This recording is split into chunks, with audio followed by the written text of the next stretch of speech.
Welcome to this tutorial brought to you by River City Graphics. Today I will be demonstrating how to use the text area component in Flash. So to get started, we're going to create an ActionScript 3 document. Then I'm going to go to Window, Components, and I'm going to drag out a text area component and a button component. I'm going to set the button component at the bottom, and then I'm going to close up this window. Now for the text area component, I'm going to grab the Transform tool. I'm going to move the registration point to the corner. Then I'm going to make this about half the size of our stage. So now that I've done that, I'm going to hold Alt and I'm going to drag over a duplicate of that, and then I'm going to select both of them, and I'm just going to try and position them so that they're equal distance from the side of the stage. So I'm just going to bump that over, and now that I have that done, I'm just going to move them down a little bit, and I'm going to put the button towards the middle.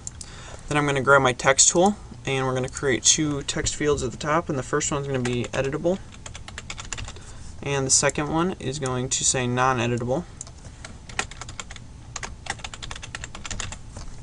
Alright, now that we've done that, I'm just going to select both of those, go to Window, Align, bump them up to the top to make sure they're at the same height. Then I'm just going to hold Shift and move them down, and then I can move each one individually over to the edge of the text area.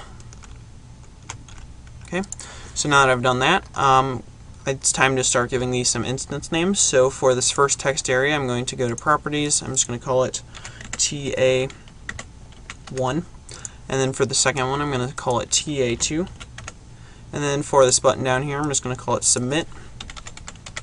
And just to give you guys a little bit of a heads up of what's going to be going on, in this one that's editable, obviously it's going to be one where you can edit the text that's within it, and for the non-editable one it's going to display text and you're not going to be able to edit it. And when you click this button down here, it's going to take the text from the editable one and throw it over into the non-editable one, and if there are any HTML attributes within this editable one, it will convert them into this one. So to get started, we're going to open up the Actions panel here, and then on the first line, the first thing we need to do is set each of these to be editable or non-editable. So I'm going to say TA1 and then dot editable space equals space, and then we're going to say true and semicolon. And then for TA2 we're going to say not editable. So we're going to say TA2 dot editable equals false. Alright, so the next thing we need to do is give that button a label. So we're going to say submit dot label space equals space, a couple of quotes and a semicolon. Inside the quotes we're going to say submit. Alright, now that we've done that, we need to set the default text for our editable text box over here, or text area.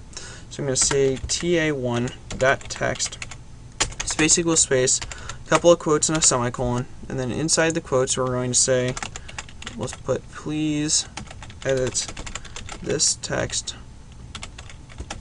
and click the submit button to display the outcome in the non-editable box.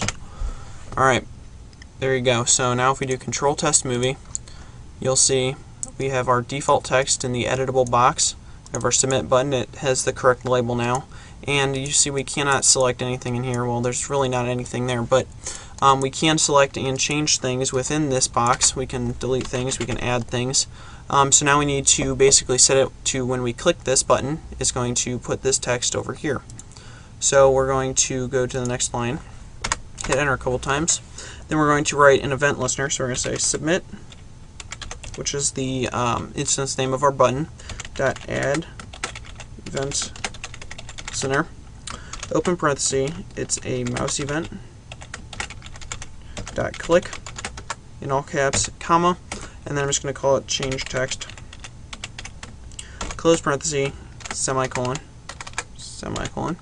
and now we need to write that function. So I'm going to say function change text space parenthesis, and then it's an event colon mouse event, close parenthesis, colon void, open curly bracket, enter a couple times, close curly bracket, up arrow key.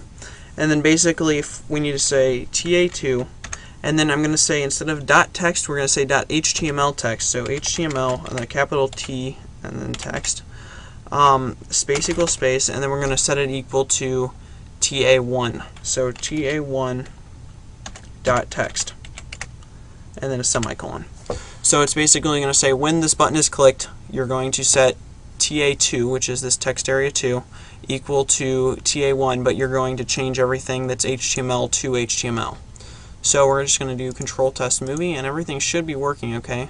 So we're just going to test the submit button. So when we click that, you'll see that it takes the text and puts it over here, and that I can't change it. If I try and hit delete or backspace on my keyboard, it's not letting me delete that, so that's good. This is just for viewing purposes rather than actually editing things and submitting them. So we're going to just test this out. Let's say, hello world, how are you? Alright, submit.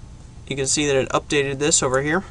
Alright, so now let's try some HTML. So we're going to say, let's try some HTML. Okay, and then on a couple lines down, I'm going to say, let's do some bold. So we're going to do a B in brackets and then a /B in brackets. And then we're going to say, this is bold text. Alright, submit. Let's try some HTML. Let's delete that. Let's try some HTML. This is bold text, and you can see that it changed it to bold. And you can also do like links and stuff in here. So if you want to do ahref equals, a couple of quotes, close bracket, open bracket, /a, close bracket. And then if you wanted to put inside the quotes, let's put my website, http://www.diversitygraphics.com, and then you could just put like check out my website, and then I'm just going to click submit, and you'll see that it changes to where you can actually click it. It changes to a little hand symbol, but it's not underlined because I don't know, Flash just doesn't seem to do it like that. So we're going to put an underline HTML for that. So we're just going to put the U in brackets and then the /U, and you can see that it underlines it now. So you kind of get a visual representation that you should be clicking that. So if I click that, then it's going to bring up. Well, you should see it brings up my website if you click on that. So basically, any HTML objects work in here. It'll take it and it'll convert it if you use the HTML text instead of the regular text. So this is really good if you wanted to have users, if you were making like a content management or you were using a database maybe. If you wanted to use this as a form field, you could take this text that people are typing in and you could submit it so that you can send emails for like contact form for other things. It's pretty much a versatile component, so I hope you guys learned something about the text area component, and don't forget to subscribe, rate, and comment, and I'll have another component tutorial for you tomorrow. Thanks for watching.